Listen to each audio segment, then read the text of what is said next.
Welcome to the deep dive. Today we're looking at something a bit different. Not your usual report, but a piece of raw commentary called The Ballad of the Bankrupt Leaders. Yeah, it's really quite something. Less a formal document, more like history written in anger, you could say. Folk criticism at its sharpest. Exactly. It captures this deep societal rage when things go completely wrong, economically and morally. It really does. It merges the failure of the economy with this sense of profound betrayal. So our goal today is pretty clear. We want to unpack the main charges in this ballad. We'll split it, sort of. First, looking at the economic side, the specific claims about money, debt, mismanagement. Right, the tangible stuff. And then we'll pivot to the other side, the decay of systems, the moral and political corruption that the ballad argues allowed it all to happen. Makes sense. And the ballad sets the tone immediately, doesn't it? Describing leaders who came with smiles and borrowed grace, with begging bowls and powdered face, gives you this instant picture. That image, begging bowls, is so powerful. It implies they didn't arrive strong, but already dependent.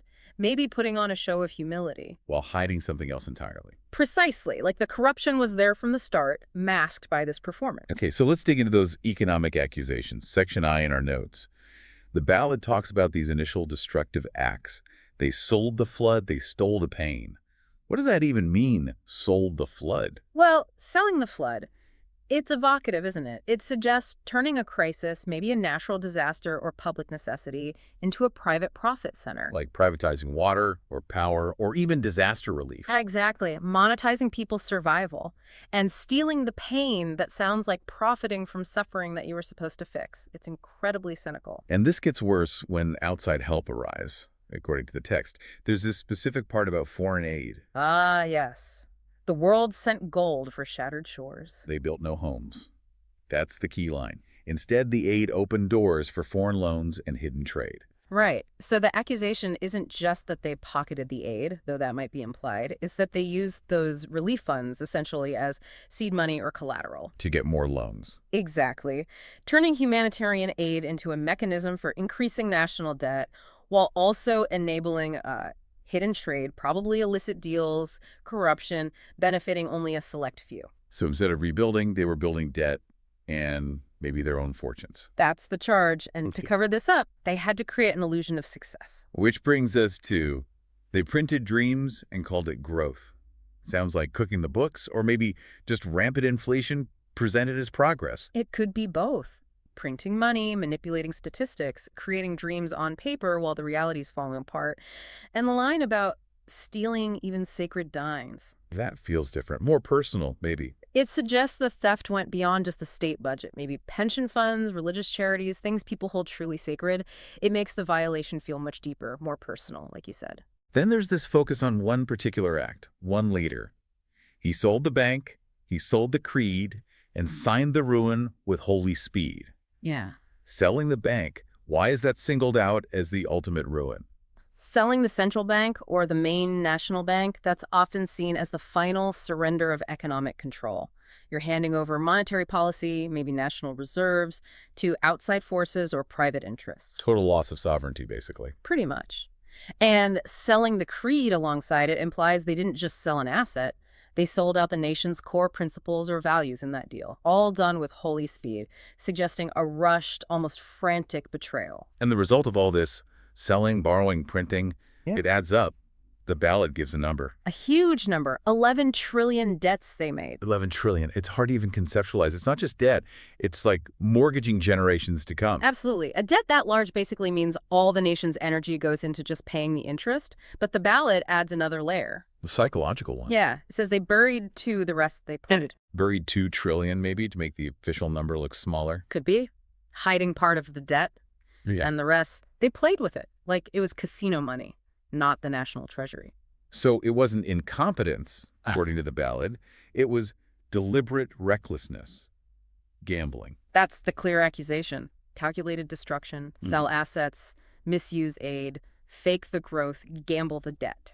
Okay, so you've got this massive economic hole, 11 trillion deep. You can't really sustain that politically without controlling the narrative, right? Without distorting things. Exactly. And this is where the economic failure bleeds straight into the systemic decay we talked about, the second major theme. because people start to notice things aren't right. Empty shelves, lost jobs. Mm-hmm. And that's when the leadership has to double down on unreality, which leads to that incredibly chilling line. Trust the numbers, not your eyes. There it is. It's an explicit command to deny your own lived experience. Your eyes tell you things are bad, but the official numbers say everything's great. It's pure psychological control. Gaslighting on a national scale. Textbook. And it gets darker. The ballad suggests they didn't just ignore suffering, they exploited it. Or maybe even created it. You mean the lines? The bombs were staged, the tears rehearsed, each corpse became a blessing cursed. Yes. That's a terrifying accusation, that crises might be manufactured or at least amplified for political gain, using tragedy as theater. Why? To generate fear, distraction.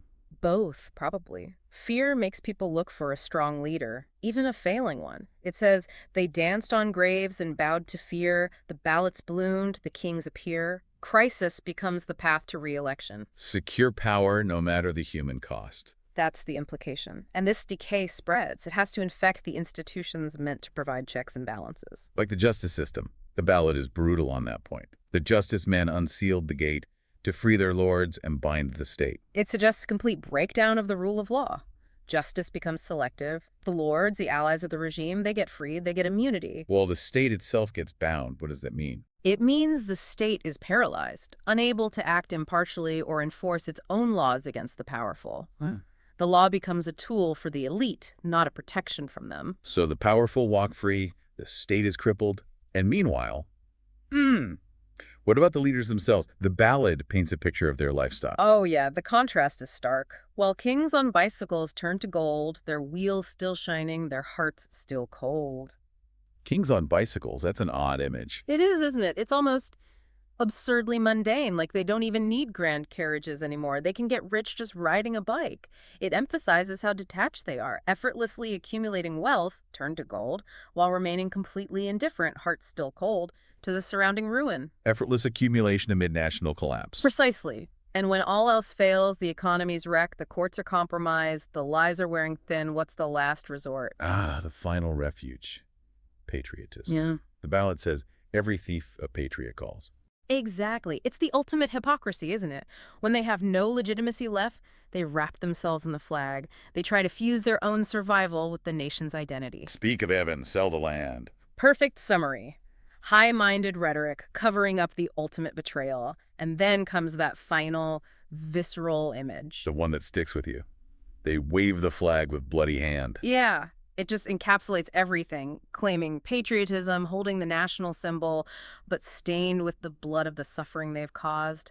The violence, the poverty, the cost of their rule is right there on their hands as they wave the flag. It's incredibly potent imagery. It really is. It says their patriotism is a lie, a performance covering deep harm. Okay, so if we pull all this together, the massive debt, the manipulated crises, the corrupted justice, the fake patriotism culminating in that bloody flag, where does it leave things?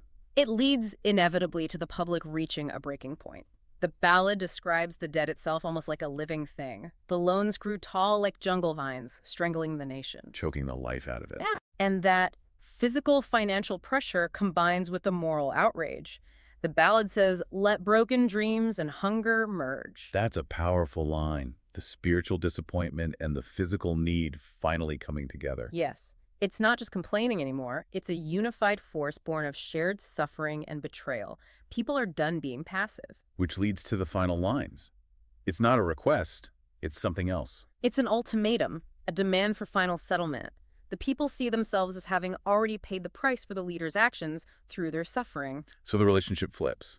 Completely. It's no longer citizens appealing to leaders. It's become something much harsher. The closing lines, from ashes now the people cry, we've paid your debts, now let you die. Wow. Stark. It's the absolute end of the line for patience, for the social contract. It signifies a total collapse of trust and legitimacy, leading to this raw demand for retribution. So, as we wrap up this deep dive into the Ballad of the Bankrupt Leaders, what's the takeaway for you listening now? I think it's a really potent lesson in seeing how economic failure and political manipulation often go hand in hand. Absolutely. You can't really have one without the other on this scale. The economic ruin requires the lies, the corruption, the gaslighting to sustain itself politically. And it shows the power of art, of folk criticism like this, to capture a truth that official narratives try to obscure. Mm-hmm. Even when facts are twisted, that feeling of betrayal, that lived experience of things being wrong, it finds a voice. This ballad isn't just history. It feels like a timeless warning. A warning about what happens when power goes unchecked. Exactly. And about that moment when ordinary people decide they've paid enough, that the symbolic debts are settled, and they start demanding real accountability. Something to think about. Definitely food for thought. We hope this exploration helps you think critically about the narratives you encounter every day. Thanks for joining us on The Deep Dive.